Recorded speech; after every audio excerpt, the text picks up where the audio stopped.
मेरे चाचा जी एक पैर से विकलांग थे। उनके पास हर रात एक किन्नर मिलने आती थी। रात होते ही वो चाचा जी के कमरे आ जाती और सुबह होते ही वापस चली जाती। आखिर वो दोनों बंद कमरे में क्या करते थे? इसी राज को जानने के लिए एक दिन मैं चाचा जी के कमरे में छुप कर बैठ गई। फिर जब वो किन्नर कमरे में आई तो मैंने देखा कि वो दोनों। मेरा नाम सरिता है। मेरा पढ़ाई लिखाई करने का सपना था। दरअसल मेरी ज्यादा पढ़ाई लिखाई नहीं हो पाई क्योंकि मेरे पिताजी और मेरे चाचा जी दो भाई थे। मेरे चाचा जी एक पैर से विकलांग थे, जिसकी वजह से उनकी कभी शादी नहीं हुई। मेरे पापा और चाचा जी में अक्सर झगड़ा होता रहता था, काम के सिलसिले में। हमारे एक राशन की दुकान थी जिसके अंदर चाचा जी और पिताजी दोनों का हिस्सा था। लेकिन पिताजी अपने हिसाब से चलाते थे और चाचा जी अपने हिसाब से चलाना चाहते थे, जिसकी वजह से अक्सर उन दोनों के बीच झगड़ा होता रहता था। इसी झगड़े के चलते मेरे चाचा जी ने अलग होने का फैसला कर लिया और वह हमारे गांव जाकर हमारे पुश्तैनी घर में रहने लगे। तब मेरी उम्र ज्यादा नहीं थी, केवल 11 वर्ष ही की थी। अब हमारे चाचा जी हम लोगों से अलग हो गए थे। उनका एक पैर नहीं था, जिसकी वजह से उन्हें काम करने में भी दिक्कत होती थी और वह अपना खाना वगैरह भी नहीं बना पाते थे। इसी कारण मेरी माँ को उन पर दया आ गई और उन्होंने कहा कि क्यों न सरिता अपने चाचा जी के पास जाकर रहे और उनकी सेवा करे। मुझे यह सुनकर बहुत ही अजीब लगा। मुझे अपनी पढ़ाई लिखाई की फिक्र होने लगी, क्योंकि जिस गांव में मेरे चाचा जी गए थे वह बहुत ही पुराने ख्यालों वाला था और वहां पर एक भी स्कूल नहीं था। तभी मेरे पिताजी ने कहा कि कौन सा तुम पढ़ लिख कर कलेक्टर बन जाओगी। दरअसल मेरे पिताजी की सोच इतनी अच्छी नहीं थी। वह हर समय पढ़ाई लिखाई के मामले को दोषी मानते थे। उनका यही कहना था कि ज्यादा पढ़ाई लिखाई करने से बच्चे बिगड़ते हैं ना, कि उनकी जिंदगी संवरती है। उनकी अजीब सी सोच के चलते मुझे बहुत गुस्सा आता था, लेकिन मैं कर भी क्या सकती थी। खैर, अब माँ पापा के फैसले को भी मैं नहीं टाल सकती थी, इसलिए मुझे चाचा जी के पास भेज दिया गया। मैंने काफी बार उन्हें समझाने की कोशिश की कि आप लोग मुझे मत भेजिए। अगर आपको चाचा जी की इतनी ही फिक्र है तो क्यों ना आप लोग उन्हें यहीं पर रख लो। लेकिन पिताजी ने कहा कि अगर उसे यहाँ पर रख लिया तो फिर से वह दुकान के काम में अपनी टांग अड़ाएगा। इसीलिए हम नहीं चाहते कि वह यहाँ पर आकर किसी भी तरह का हंगामा करे। इसीलिए जब तक तुम्हारी शादी नहीं हो जाती तब तक तुम अपने चाचा जी के पास ही रहो और उसकी सेवा करो।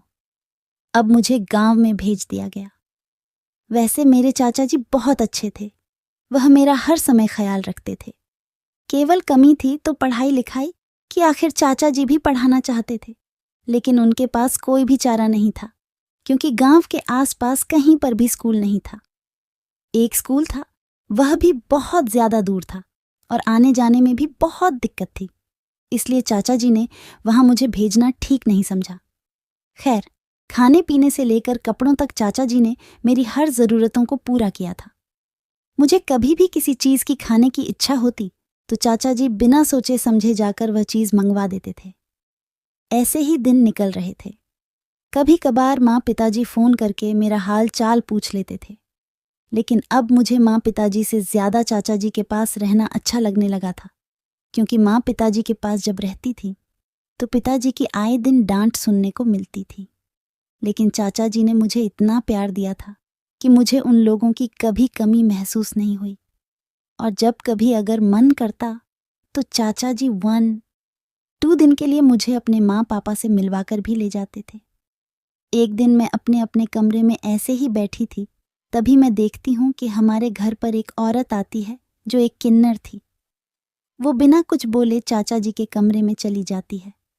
मैं हर रोज उस औरत को देखती थी, जिसका रोज रात को हमारे घर आना होता था। जब भी वह कमरे में जाती है तो चाचा जी का कमरा बंद हो जाता और सुबह जब मैं उठकर देखती तो वह औरत वहां नहीं होती थी। मेरे तो समझ से बाहर हो रहा था कि वह औरत थी कौन। किन्नर आखिर मेरे चाचा जी के कमरे में क्यों आती थी, और जब वह दोनों अपने कमरे में चले जाते तो उनके कमरे से आवाज भी आने लगती थी। यह सब कुछ मेरी समझ से बाहर हो रखा था। रह रहकर मेरे दिमाग में सिर्फ यही बात हो रही थी कि एक किन्नर का हमारे घर में क्या काम, और अगर आए भी तो इतनी रात को क्यों आती है। अगर कुछ काम होता तो दिन में भी आ सकती है। और कभी भी चाचा जी ने इस बारे में मुझसे जिक्र नहीं किया, क्योंकि अक्सर वह हर काम के बारे में मुझसे जिक्र करते थे। लेकिन जब से यह औरत आने लगी है, तब से चाचा जी का भी व्यवहार कुछ ठीक सा नहीं रहता। और रात का समय होते ही वह औरत आ जाती है और चुपके से आते हुए चुपके से ही चली जाती। आखिर यह माजरा क्या है? एक दिन मैंने चाचा जी से पूछा कि चाचा जी, अगर आप बुरा ना माने तो क्या मैं आपसे एक बात पूछ सकती हूँ? तभी चाचा जी कहने लगे, हाँ बेटा पूछो। वो किन्नर औरत कौन है जो आपके कमरे में हर रोज आती है और उसके आते ही कमरा बंद हो जाता है और सुबह चुपके से वो चली जाती है? तभी चाचा जी मेरी तरफ गुस्से भरी निगाहों से देखते हुए बोले कि तुम कब से इन सब बातों में ध्यान देने लगी हो? देखो सरिता, यह सब मुझे बिल्कुल भी पसंद नहीं है कि तुम ऐसे इतना ताक झांक करो। इसीलिए तुम अपने काम से काम रखा करो। तुम्हें कोई मतलब नहीं है कि कौन मेरे कमरे में आता है और कौन नहीं। चाचा जी का गुस्सा देखते हुए मैं वहीं पर चुप हो गई और आगे कुछ न बोली। फिर चाचा जी ने मेरे सर पर हाथ फेरते हुए कहा कि देखो सरिता बेटा, मैं तुम पर गुस्सा नहीं करना चाहता और ना ही तुम्हें डांटना चाहता हूं। इसीलिए तुम्हें प्यार से समझा रहा हूं कि इन सब बातों में अपना दिमाग मत लगाना। चाहे कोई भी आए, तुम्हें इससे कोई मतलब नहीं होना चाहिए। तुम अपने काम से काम रखो, जितना तुमसे होता है वह काम करो और आराम से खाना खाकर सो जाया करो। मैंने हाँ भर दी और अपने कमरे में चली गई। लेकिन मेरे दिमाग से कहा, यह बात निकलने वाली थी। मेरे दिमाग में तो वही दौड़ रहा था कि आखिर चाचा जी मुझसे क्या छुपा क्या रहे हैं। ऐसा क्या है जो चाचा जी को उस औरत की बात सुनते इतना गुस्सा आ जाता है। आखिर मैं यह बात करती भी तो किससे करती। लेकिन मुझे तभी माँ का ख्याल आता है, क्योंकि जब कभी मुझे किसी बात को लेकर हिचकिचाहट होती थी तो मैं हमेशा अपनी माँ से बात को शेयर करती थी और वह मेरी बात का हमेशा से ही हल निकाल देती थी। खैर, इसी बात को सोचते हुए मैंने दूसरे दिन चाचा जी से कहा कि चाचा जी, मुझे माँ से मिलना है। तभी चाचा जी ने झट से हाँ भर दी और गाड़ी मंगवा ली और कहा कि चलो हम लोग तुम्हारे माँ पापा से मिलाते हैं। हम लोग एक रात वहीं रुकने का फैसला करते हुए वहां पर चल पड़े। जाकर हम लोगों ने खाना वगैरह खाकर मैंने अपनी माँ को जब अकेला पाया तो मैंने माँ से कहा कि माँ, मुझे तुमसे कोई बात करनी है। तभी माँ ने कहा कि हाँ बेटा बोलना, तुझे कोई तकलीफ तो नहीं है? तभी मैंने माँ से कहा कि माँ, मुझे कोई तकलीफ नहीं है, लेकिन एक बात है जो काफी दिनों से मुझे खाई जा रही है। मेरी माँ ने कहा, क्या हुआ सरिता, कोई टेंशन वाली बात तो नहीं है? तभी मैंने कहा, माँ, चाचा जी के कमरे में रात को एक किन्नर औरत आती है, जिसके आते ही चाचा जी अपना कमरा बंद कर लेते हैं और उनके कमरे से कुछ अजीब सी आवाजें भी आती है और जैसे ही सवेरा होता है उससे पहले वह औरत वहां से चली जाती है। तभी माँ ने भी अचंभा करते हुए मुझसे कहा कि क्या तुमने इस बारे में अपने चाचा जी से बात की? तभी मैंने कहा, हाँ, मैंने चाचा जी से बात करने की कोशिश की, लेकिन मैंने जब चाचा जी से यह बात की तो चाचा जी गुस्से में आ गए और मुझ पर चिल्लाने लगे। तभी माँ को भी गुस्सा आ जाता है और वह कहती है कि मैंने अपनी बिटिया को उनकी सेवा करने के लिए वहां भेजा है, ना कि उनका गुस्सा झेलने के लिए। तभी मैंने माँ को शांत करते हुए कहा कि माँ, वैसे चाचा जी मेरा बहुत ख्याल रखते हैं, मेरी हर छोटी बड़ी ज़रूरतों को पूरा करते हैं और अपनी बेटी की तरह ही रखते हैं। तभी माँ कहने लगी कि अगर इतना ही प्यार करते हैं तो फिर चिल्लाते क्यों हैं? तभी मैंने कहा कि माँ, वह मुझ पर ऐसे नहीं चिल्लाते, बल्कि जब मैं उस औरत की बात करती हूँ तभी उन्हें गुस्सा आता है, वरना उन्होंने आज तक मुझे कभी कुछ नहीं कहा। अब माँ को भी अजीब सा लगने लगा था कि इतना शांत स्वभाव वाला आदमी और सरिता को इतना प्यार करने वाला उसका चाचा उस औरत का नाम लेते इतना गुस्से भरा क्यों हो जाता है। तभी माँ ने कहा कि हम तुम्हारे चाचा जी से बात करते हैं। तभी मैंने माँ से मना कर दिया। मैंने कहा कि नहीं माँ, चाचा जी से इस बारे में कुछ बात मत करना। अगर उन्हें पता चल गया कि मैंने आपको बता दिया है तो उन्हें और गुस्सा आएगा और कहीं उनका बर्ताव बदल ना जाए। इसलिए मुझे डर है कि चाचा जी मुझसे बहुत प्यार करते हैं और हमेशा से ही मुझे अपनी बेटी की तरह रखते हैं। मैं नहीं चाहती कि उनका प्यार कम हो और वह मुझ पर गुस्सा करें और उनका विश्वास मुझ पर से उठे। तभी मेरी माँ ने कहा, ठीक है बेटा, तुम भी इस बात को भूल जाओ। हमें क्या लेना देना है? तुम अपने चाचा जी की सेवा करो और जो तुम्हारा मन हो वो खाया पिया करो और आराम से सो जाया करो। चाहे उनके घर में कोई आए, तुम उससे कुछ मतलब नहीं रखना। मैंने माँ को हाँ कर दी और 1 दिन बाद में और चाचा जी वापस गांव में आ गए।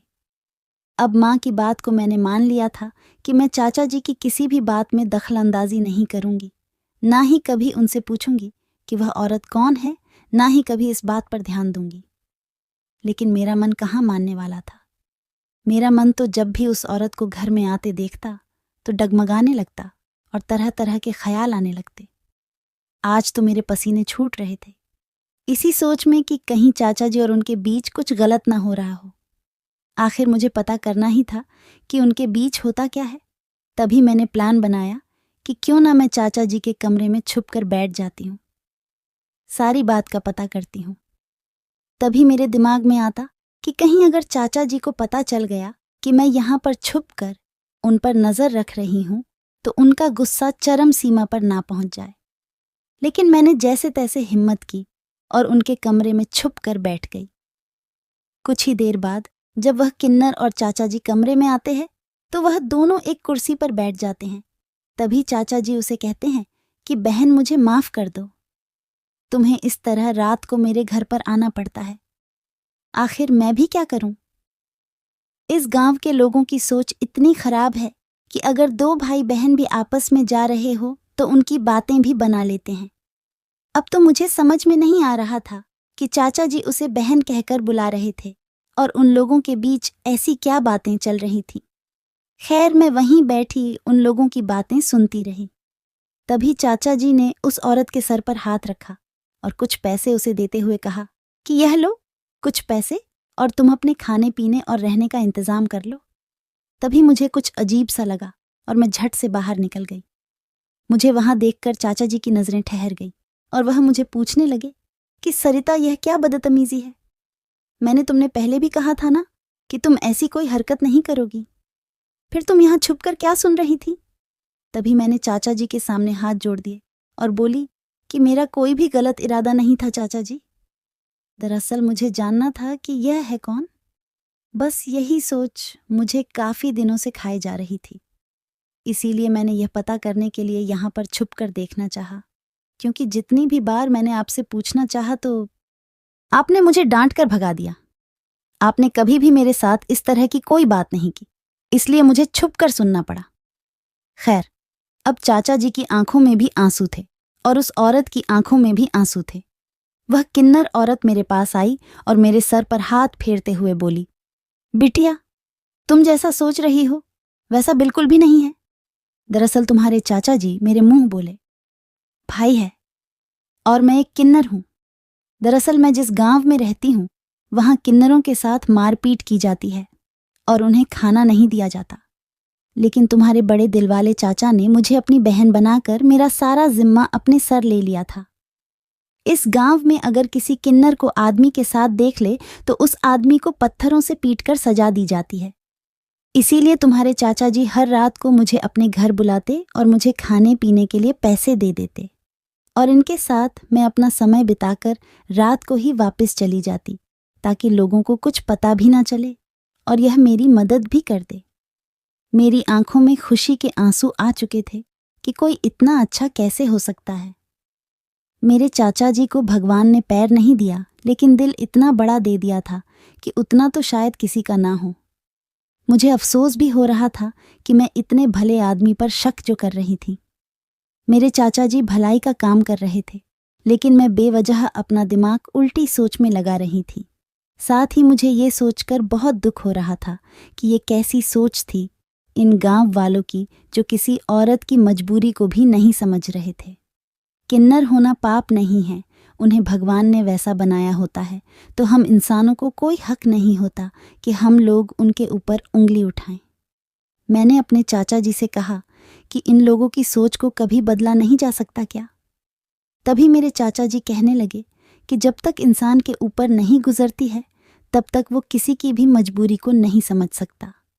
अक्सर लोग अपनी सोच के चलते बहुत से जुल्म कर बैठता है, जिसका हर्जाना उसे बाद में भुगतना पड़ता है। मुझे चाचा जी की बातें समझ में आ रही थीं। उसी दिन से मैंने एक फैसला लिया कि अपने जीवन में कभी भी किसी इंसान के साथ गलत नहीं करूंगी। उस दिन के बाद में किन्नरों के साथ ज्यादा दोस्ती रखने लगी। अपने जन्मदिन से लेकर हर खुशी का त्योहार में किन्नरों के साथ मनाने लगी। उनके साथ बातें करना, घूमना फिरना मुझे बहुत अच्छा लगता था। साथ ही मेरे मन को शांति मिलती थी कि इन बेचारों के साथ भगवान ने तो अन्याय कर दिया, लेकिन हम इंसानों को इनके हालात समझकर इनका साथ देना चाहिए। मैंने कभी उन्हें एहसास नहीं होने दिया कि उनमें और मुझ में फर्क है। इसी सोच को रखते हुए मैं उनको हमेशा इज्जत करती और उन्हें हमेशा इज्जत देती। मेरे इस व्यवहार से वह मुझे हर रोज दुआ देते थे। और एक बार मैंने अपनी माँ के मुंह से सुना था कि किन्नरों की दुआ और बद्दुआ बहुत ही जल्दी लगती है। लेकिन किन्नरों की दुआ शायद मुझे पर लग गई थी, क्योंकि उसके बाद से मेरे चेहरे से कभी मुस्कान गायब नहीं हुई थी। मुझे लग रहा था कि किन्नरों की दुआ साक्षात भगवान की ही दुआ होती है। मैं यह सब सोचकर बहुत खुश थी। अब इसी सोच के साथ मेरे चेहरे पर मुस्कान आ जाती है। धन्यवाद। तो दोस्तों, यह थी हमारी आज की कहानी। उम्मीद करते हैं आपको पसंद आई होगी। आपका क्या कहना है इस कहानी के बारे में कमेंट करके हमें ज़रूर बताएं। वीडियो को लाइक करके चैनल को सब्सक्राइब कर लीजिए। साथ में घंटी को दबाकर ओनल पर सेट कर लीजिए ताकि आने वाली वीडियो आपको तुरंत मिले। धन्यवाद।